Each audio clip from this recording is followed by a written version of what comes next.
तो देखो बच्चों, पिछले वीडियो में हमने स्फेरिकल मिरर स्टार्ट किया था और मैंने कुछ डेफिनेशंस आपको बताई थी, है ना। जैसे प्रिंसिपल एक्सिस क्या होता है, रेडियस ऑफ कर्वेचर क्या होता है, सेंटर ऑफ कर्वेचर क्या होता है, पोल क्या होता है ना।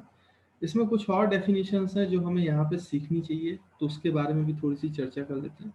जैसे यहाँ पे मैं 5th नंबर की डेफिनेशन के बारे में बात करूँ तो एक और टर्म होता है जो बड़ा यूज होता है, इसको बोलते हैं अपर्चर, है ना।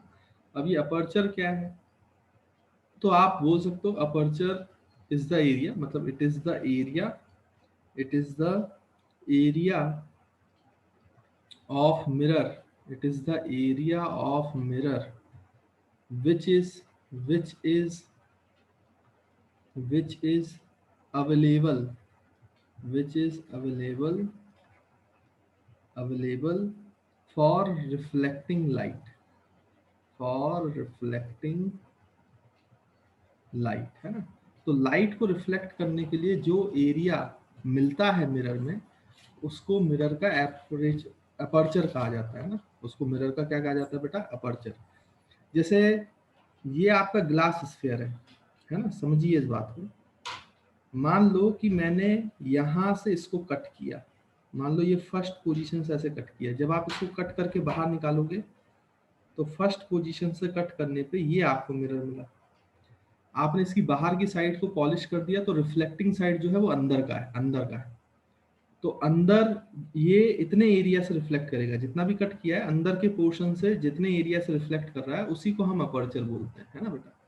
अब आप सोचो कि आपने मिरर को यहां से काटा होता, यहां से काटा होता सेकंड पोजीशन से, तो देखो अब जो मिरर का एरिया है कैप्चर करने वाला वो बढ़ जाता है, ये वाला क्रॉस सेक्शन बढ़ जाएगा, इसका रेडियस बढ़ जाएगा। देखो अगर आप सेकंड पोजीशन से काटोगे तो अब वो आपको ऐसा दिखाई देगा। अब आप ध्यान से देखो, बाहर की साइड आपने पॉलिश कर दी, अंदर की साइड से रिफ्लेक्ट कर रहे हो, तो देखो एरिया बढ़ गया ना। अब ये ज्यादा लाइट गैदर कर सकता है, इसमें ज्यादा लाइट फॉल हो सकती है, जबकि इसमें कम लाइट। आप इसको थोड़ा इधर से काटोगे तो और कम हो जाएगा, तो अपर्चर कम हो जाएगा। और आगे से काटोगे, सेंटर की तरफ जाओगे तो ज्यादा, मैक्सिमम अपर्चर कब मिलेगा, अगर आप इसको डायमीटर के लॉन्ग काट देते हो, डायमीटर के लॉन्ग, है ना, तब आपका मैक्सिमम क्रॉस सेक्शन बनेगा, मैक्सिमम सबसे बड़ा मिरर बनेगा। आप तो ऐसा समझो कि अपर्चर का मतलब, अपर्चर हमें ये बताता है कि कितना बड़ा मिरर है। जितना ज्यादा अपर्चर होगा उतना ज्यादा बड़ा मिरर होगा, क्योंकि वो उतनी ही ज्यादा लाइट गैदर कर पाएगा, है ना। तो ये अपर्चर का मतलब, आई होप आपको अपर्चर का मतलब समझ में आया होगा।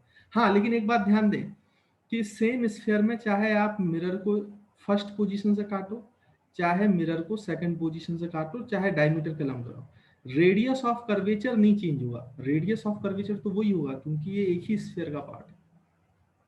हाँ, अलग अलग सेक्शन, अगर अलग अलग पोजीशन पे सेम स्फीयर पे आप कट करोगे तो अपर्चर चेंज हो जाएगा, but radius of curvature change नहीं होगा। इसलिए रेडियस ऑफ कर्वेचर ये अलग बात है और अपर्चर एक अलग बात है, इस बात का ध्यान देना। अगर आप ध्यान से देखो तो जब आप फर्स्ट पोजीशन से काट रहे हो तो इस सर्कुलर क्रॉस सेक्शन का एक रेडियस है, ये रेडियस ऑफ कर्वेचर नहीं है बेटा, ये वाला रेडियस जो सर्कुलर क्रॉस सेक्शन है ये स्मॉल आर कहलाएगा। आप देखो तो जब सेकंड पोजीशन से आप काट रहे हो, एरिया बढ़ गया, मतलब इस क्रॉस सेक्शन का रेडियस बढ़ गया, ये R2 कहलाएगा। तो R1 से R2 बड़ा होगा, तभी तो एरिया ज्यादा होगा और ज्यादा लाइट गैदर करेगा। ये जो अलग पोजीशन पे कट कर रहे हो और जो क्रॉस सेक्शन है उसका रेडियस आपका बढ़ रहा है या घट रहा है, जो भी है, इसको बोला जाता है, इसके हिसाब से अपर्चर डिसाइड हो रहा है ना, कि अगर ये ज्यादा रेडियस है, आपने ऐसे काटा है कि क्रॉस सेक्शन का रेडियस बड़ा है, तो अपर्चर भी बड़ा होगा क्योंकि उसमें ज्यादा लाइट गैदर होगी। और अगर ऐसी जगह से काट रहे हो जहां पे ये रेडियस कम हो रहा है तो आपका अपर्चर भी कम होगा।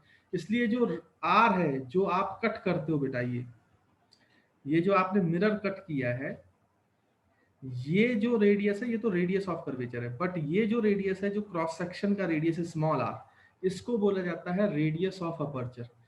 क्योंकि ये रेडियस तय करेगा कि आपका अपर्चर छोटा है कि बड़ा है। अगर ये रेडियस ज्यादा है तो ज्यादा एरिया, मतलब अपर्चर ज्यादा, और अगर ये कम है तो कम रेडियस, यानी कि एरिया कम, यानी कि अपर्चर भी कम, है ना। इसलिए इस स्मॉल आर को बोला जाता है रेडियस ऑफ अपर्चर। और जो स्फीयर से कट किया जा रहा है उसका रेडियस बोला जाता है रेडियस ऑफ कर्वेचर। तो मेरे ख्याल से आपको ये भी बेसिक डेफिनेशन क्लियर होगी कि अपर्चर क्या होता है कुल मिला के अपर्चर से आपको ये पता चलता है कि क्या साइज है मिरर का, है ना, बड़ा है कि छोटा मिरर है, ये आपको उसके अपर्चर की इंफॉर्मेशन से पता चल जाता है। और रेडियस ऑफ अपर्चर से भी आप अपर्चर के बारे में जानकारी हासिल कर सकते हो कि बड़ा अपर्चर है कि छोटा अपर्चर है ना। और रेडियस ऑफ कर्वेचर और रेडियस ऑफ अपर्चर ये दोनों अलग चीजें हैं, बस इतना ध्यान रखना, इसलिए मैंने आपको बताया। आप अगर पोजीशन अलग करते हो कट करने की तो रेडियस ऑफ अपर्चर तो चेंज होगा, but radius of curvature change नहीं होगा, है ना। तो ये कुछ पॉइंट्स थे अपर्चर के बारे में जो आपको बताने थे, आई होप आपको क्लियर होंगे। तो इसको बच्चों जल्दी से नोट करो, फिर मैं नेक्स्ट स्लाइड पे जाता हूँ और हम एक और टर्मिनोलॉजी की बात करेंगे जो यहाँ पे बहुत इंपॉर्टेंट होगा, आगे चलकर उस पर बहुत काम होना है। तो इसको पहले नोट कर लो। तो देखिए बच्चों, अब हम बात करेंगे नेक्स्ट टर्मिनोलॉजी का, दैट इज फोकस, है ना। फोकस बहुत इंपॉर्टेंट होगा, आगे चलकर भी बहुत इंपॉर्टेंट है, क्योंकि इस पे हम बहुत सारी चीजें ड्राइव करेंगे, मिरर फॉर्मूला भी आएगा, फोकल लेंथ भी आएगी, है ना। अभी सब बता दूंगा, कोई टेंशन की बात नहीं। देखो फोकस क्या होता है वो पहले मैं समझा देता हूँ, फिर हम डेफिनेशन तो लिख ही लेंगे, उसमें कोई दिक्कत है नहीं। देखो ध्यान से देखो, होता क्या है कि जैसे आपका कॉनकेव मिरर है, कॉनकेव मिरर हो या कॉन्वेक्स मिरर हो, दोनों के लिए फोकस डिफाइन किया जाता है। ये कॉनकेव मिरर है, और ये मान लो बेटा जब अंदर की साइड पॉलिश कर देंगे तो बाहर की साइड रिफ्लेक्टिंग होगी तो कॉन्वेक्स हो जाएगा, ये कॉनकेव है। आपको पता ही है कि ये कौन सा मिरर है भाई, कॉनकेव मिरर। और आपको पता ही है कि ये कौन सा मिरर है, कॉन्वेक्स मिरर, कॉन्वेक्स मिरर। अच्छा बच्चों, एक चीज जो मैंने आपको पहले बताई थी नॉर्मल बनाने का तरीका, वो भी यहाँ पे देख लें, यहाँ पे यूज होगा। मैंने आपको बताया था कि कोई भी स्फेरिकल शेप का मिरर हो और स्फेरिकल शेप में या सर्कुलर सरफेस पर आपको नॉर्मल बनाना है किसी पॉइंट पे, तो वहां कैसे बनाना चाहिए, उसको सेंटर से जोड़ देना चाहिए, सेंटर से। तो वही उस पॉइंट का नॉर्मल कहलाएगा। अगर मुझे इस पॉइंट पे नॉर्मल बनाना है तो मुझे इसको सेंटर से जोड़ना चाहिए। देखो ये चीज मैंने आपको पहले बताई थी, है ना। तो ये नॉर्मल बनाने का तरीका होता है स्फेरिकल या सर्कुलर सरफेस पर, ये मैं आपको पहले भी बता चुका हूँ। इस पॉइंट पे नॉर्मल बनाना है, इस पॉइंट पे नॉर्मल बनाना है, सेंटर से जोड़ दो तो ये नॉर्मल बन जाएगा। टेंजेंट यहाँ पे खींचने की जरूरत नहीं है, वो कर्व्ड सरफेस में खींची जाती है ना। यहाँ पे तो स्फेरिकल या सर्कुलर ऑब्जेक्ट है, तो उनमें आप नॉर्मल किसी पॉइंट पे बनाने का तरीका है कि उस पॉइंट को सेंटर से जोड़ देना चाहिए, है ना। ये मैं पहले बता चुका हूँ आपको। अच्छा, अब आपको पता है कि ये जो मिरर है इसका एक सेंटर ऑफ कर्वेचर है, मतलब कुल मिला के ये जो मिरर जिस हॉलो स्फीयर से काटा गया उसका एक सेंटर होता है, उसको हम सेंटर ऑफ कर्वेचर बोलते हैं। इसका मिड पॉइंट जो है उसको हम पोल बोलते हैं।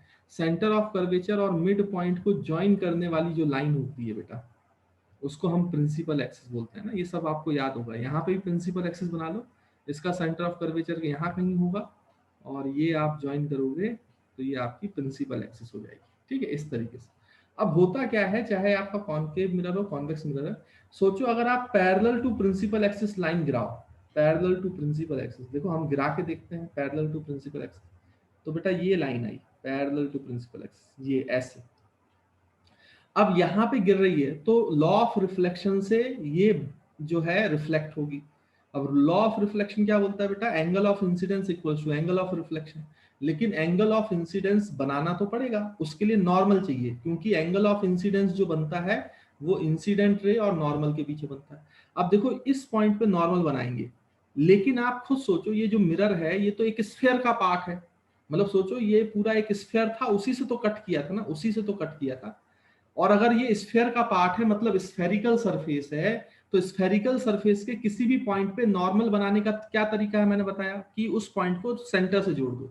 तो अगर मुझे इस पॉइंट पे पॉइंट ऑफ इंसिडेंस पे अगर नॉर्मल बनाना है तो इस पॉइंट को कहां से जोड़ देना चाहिए, सेंटर ऑफ कर्वेचर से, सेंटर ऑफ, क्योंकि ये उसी स्फीयर का सेंटर है जिससे हमें मिरर काटा हुआ है, मतलब इस मिरर का भी सेंटर यही है। देखो ये सेंटर से जोड़ दिया तो ये आपका क्या हो गया बेटा, नॉर्मल। तो ये हो गया आपका एंगल ऑफ इंसिडेंस, और इतना ही एंगल बनाते हुए angle of incidence equals to angle of reflection, इतना ही एंगल बनाते हुए ये ऐसे रिफ्लेक्ट कर जाएगी बेटा, रिफ्लेक्ट कर जाएगी। अब मजे की बात ये है कि जब आप पैरेलल टू प्रिंसिपल एक्सिस रे गिराते हो, सोचो मैं यहां से एक रे गिरा दूं, यहाँ पे भी आप चाहो तो नॉर्मल बना सकते हो, मैं डायग्राम को गंदा नहीं करना चाहता इसलिए मैं बना नहीं रहा हूं, नहीं तो आप इसको ज्वाइन करोगे तो नॉर्मल यहाँ भी बन जाएगी। लेकिन जब ये रिफ्लेक्ट होती है, मतलब आप angle of incidence equals to angle of reflection करेंगे, तो आप पाएंगे कि ये रे भी सेम पॉइंट पे कट करेगी जो ऊपर वाली रे कट कर रही है, ऐसे, ये ऐसे रिफ्लेक्ट। मैं तो बोलता हूं और लाइन बना लो, आप और लाइंस बना लो, और इंसिडेंट रेस बना लो, लेकिन पैरेलल टू प्रिंसिपल एक्सिस ही बनाना है, पैरेलल टू प्रिंसिपल एक्सिस, ध्यान रखें इस बात का। मान लो आपने और इंसिडेंट रे गिराई, लेकिन ये भी पैरेलल टू प्रिंसिपल एक्सिस है, तो ये भी रिफ्लेक्ट होने के बाद उसी पॉइंट से पास होगी जिससे बाकी दो पैरेलल इंसिडेंट रेस की रिफ्लेक्टेड रे पास हो रही। सोचो और बना लो पैरेलल टू प्रिंसिपल एक्सिस रे, ये भी उसी पॉइंट से पास होगी जिनमें से बाकी की पैरेलल इंसिडेंट रेस की रिफ्लेक्टेड रेस पास हो रही। यानी ये जो पैरेलल इंसिडेंट रेस हैं, खासकर की पैरेलल टू प्रिंसिपल एक्सिस वाली इंसिडेंट रेस, जब वो रिफ्लेक्ट होती हैं तो प्रिंसिपल एक्सिस को एक पॉइंट पे कट करती हैं बेटा, एक सिंगल पॉइंट पे कट करती हैं, प्रिंसिपल एक्सिस के एक सिंगल पॉइंट पे कट करती हुई जाती हैं, ये हमेशा वैलिड है। जब ये सिंगल पॉइंट को कट करती हैं तो इस पर्टिकुलर पॉइंट की इंपॉर्टेंस बढ़ जाती है, क्योंकि पैरेलल टू प्रिंसिपल एक्सिस जो है आफ्टर रिफ्लेक्शन वो प्रिंसिपल एक्सिस के एक पॉइंट पे मीट करती हैं सारी, वहां इंटरसेक्ट करती हुई जाती हैं, तो इस पॉइंट को ही बोला जाता है फोकस, कैपिटल एफ से रिप्रेजेंट किया जाता है। मेरे ख्याल से आपको फोकस समझ में आया होगा। तो आप ये बोल सकते हो कि जब भी पैरेलल इंसिडेंट रेस गिरेंगी और पैरेलल टू प्रिंसिपल एक्सिस गिरेंगी तो वो रिफ्लेक्शन के बाद हमेशा एक पॉइंट पे मीट करेंगी प्रिंसिपल एक्सिस पर। जिस पॉइंट पे वो मीट करती हैं प्रिंसिपल एक्सिस पे आफ्टर रिफ्लेक्शन, उस पॉइंट को ही क्या कहा जाता है, फोकस। अब ऐसी ही चीज इस कॉन्वेक्स मिरर में भी है। अगर आप पैरेलल इंसिडेंट रेस गिराएं, parallel incident rays parallel to principal axis, सोचो यहाँ पे इस पॉइंट पे इंसिडेंट पॉइंट है, पॉइंट ऑफ इंसिडेंस है, तो यहाँ पे अगर नॉर्मल बनाना तो इसको सेंटर से जोड़ दो, क्योंकि ये भी स्फेयर का पार्ट है, स्फेरिकल सरफेस है ना बेटा, तो हम इसको सेंटर से जोड़ देते हैं नॉर्मल बनाने के लिए। तो यहाँ पे ये नॉर्मल ये है, ये एंगल ऑफ इंसिडेंस है, इतना ही एंगल रिफ्लेक्शन बनाते हुए ये रे ऐसे रिफ्लेक्ट कर जाएगी।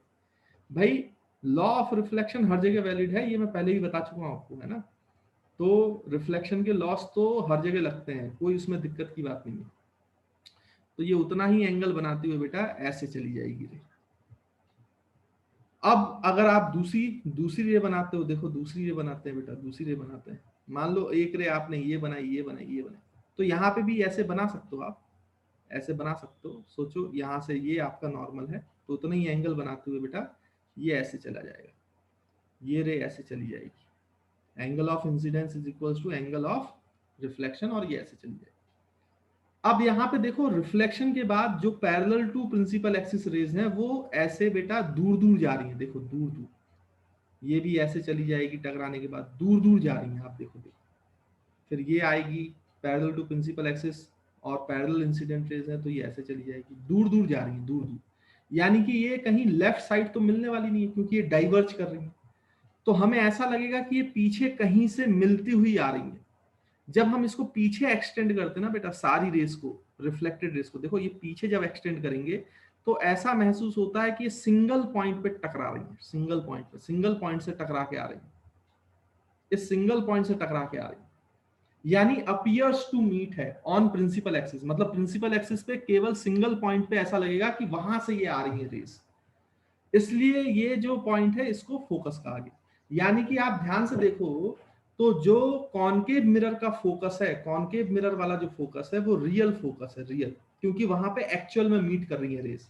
लेकिन जो कॉन्वेक्स मिरर का फोकस है वो वर्चुअल फोकस है बेटा, वर्चुअल, क्योंकि वहां पे एक्चुअल में मीट नहीं करती। लेकिन अगर आप उसको एक्सटेंड करोगे रेस को तो ऐसा लगेगा कि ये सिंगल पॉइंट से आ रही हैं जो प्रिंसिपल एक्सिस पे है, और वो सिंगल पॉइंट क्या कहलाएगा बेटा, फोकस, मतलब अपीयर्स टू मीट है।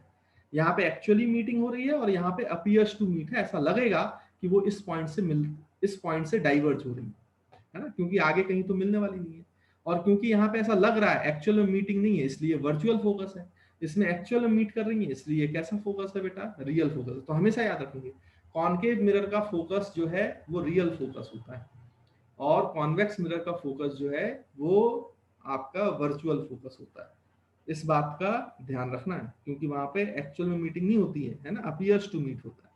अच्छा, इसमें एक और बात है जो ध्यान देने वाली है, वो क्या है वो मैं आपको बता देता हूँ। ये जो कॉनकेव मिरर है इसको कभी कभी कन्वर्जिंग मिरर भी कहा जाता है, ध्यान दें, कन्वर्जिंग। ये कन्वर्जिंग शब्द क्यों दिया गया है कॉनकेव मिरर को, कन्वर्जिंग मिरर का? क्योंकि आप ध्यान से देखो, आपने rays parallel to principal axis डाली थी, लेकिन इसने कन्वर्ज कर दी रिफ्लेक्शन में, सारी रेस को क्या कर दिया बेटा, कन्वर्ज कर दिया, कन्वर्ज कर दिया, एक पॉइंट पे इकट्ठा कर दिया, है ना। देखो अब रिफ्लेक्शन के बाद दो रेस या आपस में इन दोनों के बीच की दूरी, जितनी भी रेस है उनकी आपस की दूरी कम हो रही है, कम हो रही है, और फिर वो एक जगह पे मीट कर रहे हैं, तो इसको हम क्या बोलेंगे, कन्वर्जिंग रिफ्लेक्टेड रेस। तो ये पैरेलल रेस को कन्वर्ज कर देता है एक पॉइंट पे, इसलिए इसको कन्वर्जिंग मिरर का नाम दिया है। जबकि कॉन्वेक्स मिरर क्या करता है कि पैरेलल इंसिडेंट रेस को टकराने के बाद दूर दूर कर देता है, उनके बीच का सेपरेशन बढ़ता है, इसलिए इसको डाइवर्जिंग मिरर कहते हैं, क्योंकि ये रेस को डाइवर्ज कर देता है, diverging mirror, diverging mirror. I hope आपको बच्चों फोकस का ये जो पॉइंट है ये क्लियर हो रहा होगा।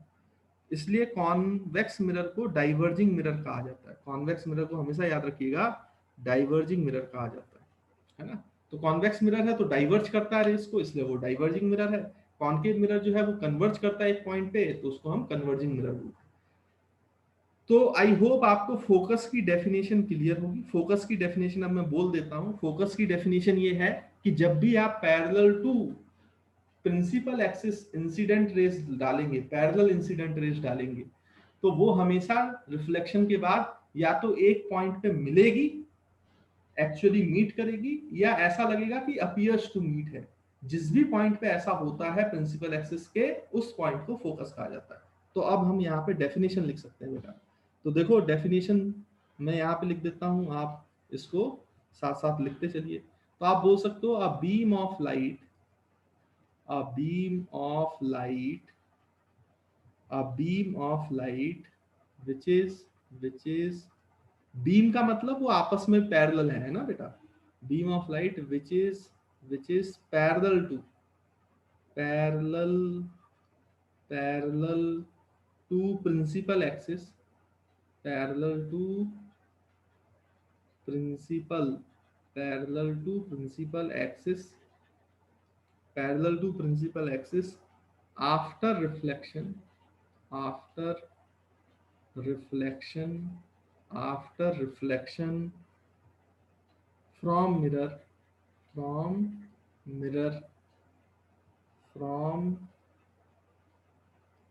mirror, from mirror meets, असलियत में मिलती हैं, और appears to meet, और appears या मिलती हुई समझ में आती हैं, जैसे convex mirror, appears to meet, appears to meet at a point on, at a point on principal axis, at a point on principal axis, then this point, then this point is called as focus, then this point is called as focus. तो इसी point को आप क्या कहते हो बेटा, focus कहते हो, है ना। तो याद रखें कॉनकेव मिरर का फोकस रियल फोकस है, और कॉन्वेक्स मिरर का फोकस वर्चुअल फोकस है, और कॉनकेव मिरर को कन्वर्जिंग मिरर कहा जाता है, जबकि कॉन्वेक्स मिरर को डाइवर्जिंग मिरर कहा जाता है ना। तो इस बात का ध्यान रखिएगा, है ना। तो आई होप आपको फोकस का मतलब क्लियर है। अच्छा, इसमें एक चीज और है जो मैं यहाँ पे ही बता देता हूँ आपको, कि यहाँ पे पोल और फोकस के बीच में कुछ डिस्टेंस है बेटा। अगर आप ध्यान से देखें तो यहाँ पे आपको समझ में आ रहा होगा कि सेंटर ऑफ कर्वेचर से, सेंटर ऑफ कर्वेचर से पोल तक की दूरी क्या है, रेडियस ऑफ कर्वेचर, इसको तो हम रेडियस बोलेंगे ना भाई। स्फेरिकल सरफेस के किसी भी पॉइंट पर सेंटर से जो दूरी होती है वो तो रेडियस ऑफ कर्वेचर।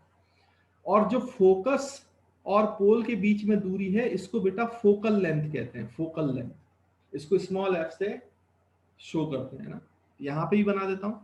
पोल से फोकस तक की जो दूरी है उसको फोकल लेंथ कहा जाता है, और पोल से सेंटर ऑफ कर्वेचर की जो दूरी है, मतलब स्फीयर के किसी पॉइंट का सेंटर से दूरी है, वो तो रेडियस होता है, तो वो रेडियस ऑफ कर्वेचर आर होता है ना। तो रेडियस ऑफ कर्वेचर है, और स्मॉल एफ जो है वो फोकल लेंथ। तो फोकल लेंथ क्या है, फोकल लेंथ को हम डिफाइन करेंगे, it is the distance between focus and the pole. ये फोकस और पोल के बीच की दूरी है, जिसको हम क्या बोलेंगे बेटा, फोकल लेंथ, है ना। आई होप आपको फोकल लेंथ का मतलब भी क्लियर होगा। तो देखिए बच्चों, यहाँ पे आप फोकल लेंथ की डेफिनेशन लिख लें। फोकल लेंथ, है ना, तो इसको आप 7 नंबर दे सकते हो। फोकल लेंथ को स्मॉल एफ से डिनोट किया जाता है ना बच्चों, याद रखेंगे। फोकल लेंथ को स्मॉल एफ से डिनोट किया जाता है। तो फोकल लेंथ में क्या लिख सकते हो? It is the distance, it is the distance distance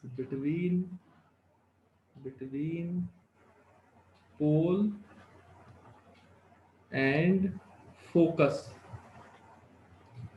pole and focus of the spherical mirror, of the spherical mirror.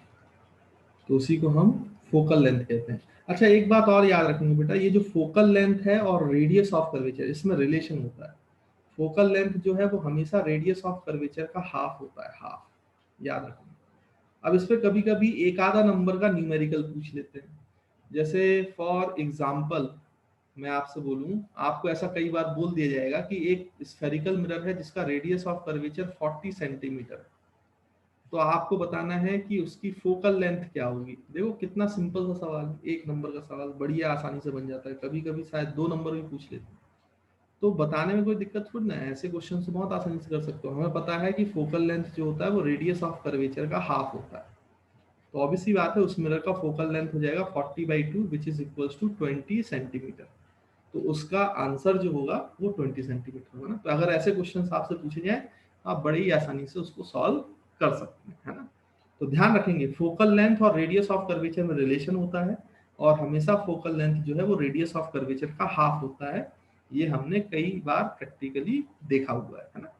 तो ये इक्वेशन, ये रिलेशन आप लोग याद रखिएगा, काफी हेल्प करेगा आगे चलकर, है ना। न्यूमेरिकल्स वगैरह में भी काम आ जाता है।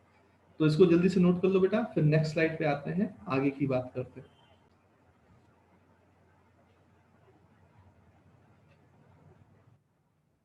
तो देखिए बच्चों, आगे बढ़ते हैं। अब आगे क्या है कि इमेज फॉर्मेशन करना है हमें दोनों मिरर्स का, आपके कॉनकेव मिरर का भी और कॉन्वेक्स मिरर का भी। लेकिन इमेज फॉर्मेशन पढ़ने से पहले मैं आपको एक चीज यहाँ पे बता देता हूँ, जिसको बोलते हैं साइन कन्वेंशन, है ना। क्योंकि ये न्यूमेरिकल्स में बहुत काम आएगा, न्यूमेरिकल्स में बहुत इसका यूज आएगा। हालांकि साइन कन्वेंशन में आपको मिरर के इमेज फॉर्मेशन के बाद भी पढ़ा सकता था, लेकिन अभी हम देख लेते हैं, ताकि आगे अगर मैं आपको कुछ बताऊंगा इमेज फॉर्मेशन में तो आपको कोई तकलीफ ना हो, आप चीजों को आसानी से समझ जाए। जैसे साइन कन्वेंशन पहले पढ़ लेते हैं। अच्छा, उसके साइन कन्वेंशन पढ़ने से पहले मैं आपको कुछ बातों का यहाँ पे आइडिया दे दूं। जैसे कोई भी मिरर है, कॉनकेव मिरर हो, कॉन्वेक्स मिरर हो, जब हम इसमें इमेज फॉर्मेशन बनाएंगे तो एक ऑब्जेक्ट होगा, उसकी एक इमेज बनेगी। फॉर एग्जाम्पल यहाँ पे कहीं पे आपका ऑब्जेक्ट रखा हुआ है, और इससे रेस गई, यहाँ कहीं इमेज बन गया। अभी कैसे बनेगी आप उसके लिए टेंशन मत करो, मैं इमेज फॉर्मेशन पूरा अच्छे से आपको एक्सप्लेन करूंगा बाय रे डायग्राम। तो उसके लिए बिल्कुल भी परेशान मत होना, है ना। मैं तो अभी आपको ये बताने की कोशिश कर रहा हूँ, कुछ टर्म्स आएंगे उनको आप समझ लो।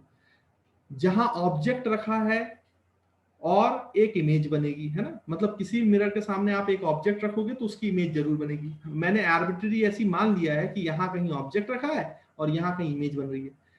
कहाँ पे ऑब्जेक्ट रखने से कहाँ इमेज बनेगी ये तो इमेज फॉर्मेशन में पता चलेगा। तो उसके लिए अभी परेशान होना नहीं है, है ना। अभी तो ऐसा मान लो कि ये ऑब्जेक्ट है, ये इमेज है, यहाँ कहीं क्या है बेटा, प्रिंसिपल एक्सिस है। तो आप ध्यान रखेंगे कि जो आपका ऑब्जेक्ट होगा बेटा, ऑब्जेक्ट, ऑब्जेक्ट और पोल के बीच की जो डिस्टेंस होती है उसको हम ऑब्जेक्ट डिस्टेंस बोलते हैं, जिसको यू से रिप्रेजेंट किया जाता है। मतलब अगर मैं कहीं पे यू लिख रहा हूं तो एक्चुअली में मैं ऑब्जेक्ट डिस्टेंस की बात कर रहा हूं। ऑब्जेक्ट डिस्टेंस से क्या मतलब है? It is the distance between pole and object. फिर आपको एक सिंबल दिखाई देगा वी। वी जो है वो डिस्टेंस बिटवीन इमेज और पोल है। तो ये जो वी होता है बेटा, इसको बोला जाता है इमेज डिस्टेंस। इमेज डिस्टेंस मतलब कि it is the distance between image and pole. It is the distance between image and pole. Object distance, it is the distance between object and pole, है ना। और बाकी तो आपको पता ही है भाई, बाकी तो पता ही है कि सेंटर ऑफ कर्वेचर से पोल के बीच की जो दूरी है वो आपका रेडियस ऑफ कर्वेचर होता है बेटा, कैपिटल आर। और फोकस और पोल के बीच की दूरी जो है वो फोकल लेंथ होता है, स्मॉल एफ, है ना। ये सारी चीजें तो आपको अभी मैंने बताई दी। साथ में u और v भी इंपॉर्टेंट है। तो u है object distance, v image distance.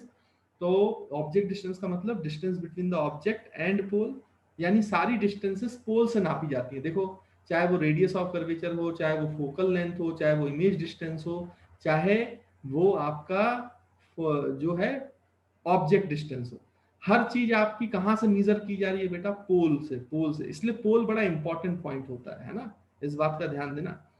इसलिए यहाँ पे पोल को काफी इंपॉर्टेंस दिया गया है। तो आप ये समझ गए, मतलब जो हम साइन कन्वेंशन पढ़ रहे हैं उसका पहला रूल ही यही है कि सारी डिस्टेंसेस जो है वो पोल से मेजर की जाएंगी। तो पोल को ओरिजिन की तरह मानो, कि क्योंकि आप सारी चीजें कहां से मेजर कर रहे हो? पोल से, है ना। अब साइन कन्वेंशन क्या है? कब u पॉजिटिव लेना है, कब v पॉजिटिव लेना है या नेगेटिव लेना है? क्योंकि ये साइन कन्वेंशन से हमें फायदा होगा न्यूमेरिकल्स में। कैसे होगा मैं आपको बताऊंगा, अभी फिलहाल इतना देख लो कि साइन कन्वेंशन क्या चीज है। तो हम यहाँ पे लिख लेते हैं साइन कन्वेंशन। साइन कन्वेंशन, यहाँ पे बेटा लिख लो साइन कन्वेंशन,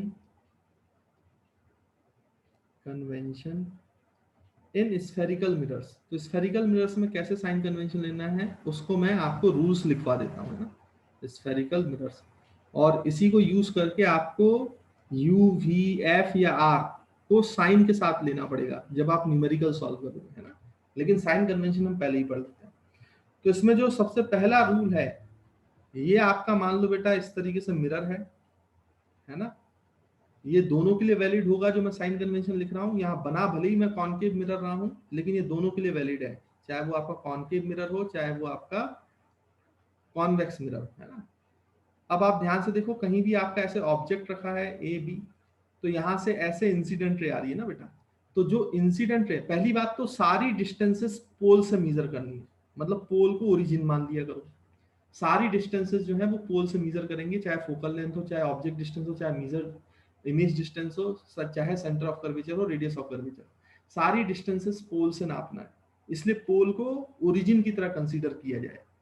फिर दूसरा ये बोल रहा है, दूसरा रूल ये कहता है कि जिस डायरेक्शन में इंसिडेंट रे है, डायरेक्शन ऑफ इंसिडेंट रे है, डायरेक्शन ऑफ इंसिडेंट रे है, उसको पॉजिटिव डायरेक्शन मानो। देखो यहाँ पे direction of incident ray right side है, तो राइट साइड हमें पॉजिटिव डायरेक्शन मानना है। Direction of incident ray taken as positive. अगर सोचो मिरर आपका ऐसा रखा होता बेटा, तो देखो इंसिडेंट रे जो है, ऑब्जेक्ट यहां होता तो इंसिडेंट रे जो है वो लेफ्ट की तरफ आता, तो लेफ्ट की डायरेक्शन को पॉजिटिव मानते हैं। याद रखेंगे, इंसिडेंट रे की डायरेक्शन को पॉजिटिव लेना है, तो उसकी अपोजिट डायरेक्शन कैसा लेना है बेटा? Negative, negative.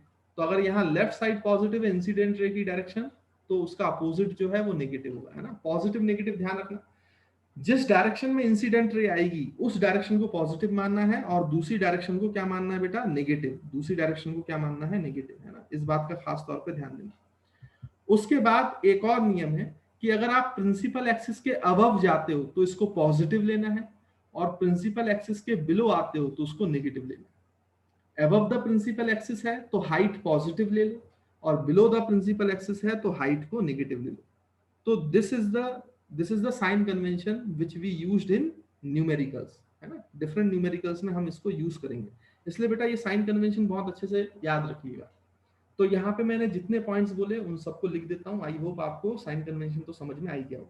तो पहला पॉइंट कि हमेशा सारी डिस्टेंसेस जो हैं वो पोल से नापनी चाहिए, इसलिए पोल को ओरिजिन कंसीडर करो। ऑलवेज, पहला पॉइंट ये है, always consider, always consider, always consider pole as origin. Pole को हमेशा ओरिजिन की तरह मानना चाहिए आपको, है ना। ये साइन कन्वेंशन हमारा कहता है। दूसरा, अब जितनी भी डिस्टेंसेस हैं वो पोल से मेजर की जाएंगी, यानी कि all the distances are measured from pole, है ना। दूसरा नियम ये है। तीसरा नियम, take the direction of incident ray, take the direction of incident ray, IR लिख रहा हूं, आप लोग पूरा लिख लेंगे, incident ray as positive direction, as positive direction and opposite direction as negative direction, और अपोजिट डायरेक्शन को नेगेटिव डायरेक्शन मानो, अपोजिट डायरेक्शन को opposite direction as negative direction, है ना, ये याद रखिएगा। तो जितनी भी डिस्टेंसेस इंसिडेंट रे की डायरेक्शन में मेजर की जाएंगी उनको पॉजिटिव साइन के साथ लेंगे, पोल से, है ना, और जितनी भी डिस्टेंसेस पोल से opposite to the incident ray नापी जाएंगी उनको नेगेटिव साइन के साथ लेना, है ना, सिंपल सी बात है। फिर फोर्थ पॉइंट ये कहता है कि अगर आपका object above the principal axis है तो उसकी हाइट पॉजिटिव लो, और अगर बिलो द प्रिंसिपल एक्सिस है तो उसकी हाइट नेगेटिव लो, है ना। तो यहाँ पे हम लिख सकते हैं take the height above principal axis, short में लिखना हो आप चाहो तो पूरा लिख सकते हो, as positive and below principal axis as negative। तो जो भी हाइट प्रिंसिपल एक्सिस के अबव हो, चाहे इमेज हो ऑब्जेक्ट हो, उनकी हाइट को पॉजिटिव लिया जाएगा, और जो भी बिलो द प्रिंसिपल एक्सिस हैं उनकी हाइट को नेगेटिव लिया जाएगा। तो आई होप आपको साइन कन्वेंशन बेटा स्फेरिकल मिरर में जो यूज किया जाना है वो क्लियर होगा, है ना। तो इसको अच्छे से याद रखिएगा, ये बहुत इंपॉर्टेंट है, इसके बिना आपके न्यूमेरिकल सॉल्व नहीं होंगे, है ना। इसलिए sign convention is very very important, है ना। तो इसको अच्छे से नोट कर लो और याद कर लो।